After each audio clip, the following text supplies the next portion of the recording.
Scary ہرر کے معزز دوستو السلام علیکم۔ یہ کہانی ہے ایک پرانے سکول کی۔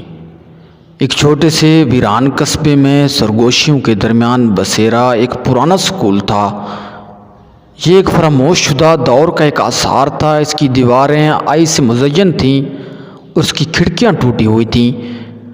مقامی لوگوں نے خاموش لہجے میں ان سانحات کے بارے میں بات کی جو ان لوگوں کے ساتھ پیش آئے جنہوں نے اس کے گرتے ہوئے حالوں میں داخل ہونے کی ہمت کی۔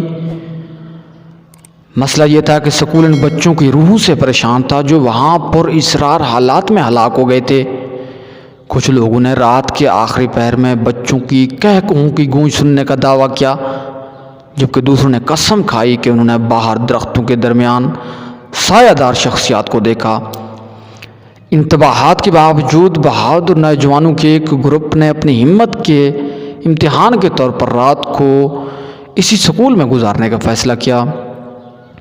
فلیش لائٹوں اور اصحابی کہکوں سے لیس وہ اندھیرے میں چلے گئے، ان ہول ناکیوں سے بے خبر جو ان کا انتظار کر رہی تھی۔ جیسے جیسے رات ڈھلتی گئی عجیب و غریب چیزیں ہونے لگیں۔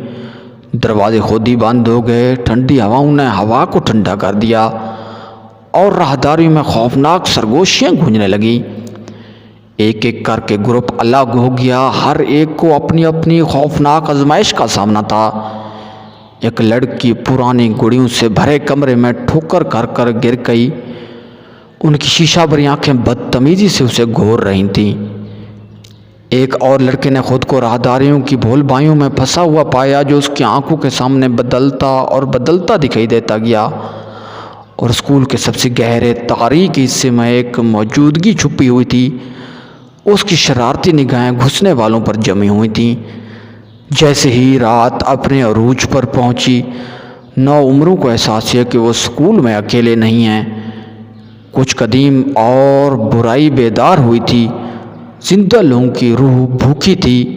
ایک ایسے ڈراؤنے خواب میں پھنسے جس سے فرار کی کوئی صورت نظر نہیں آ رہی تھی۔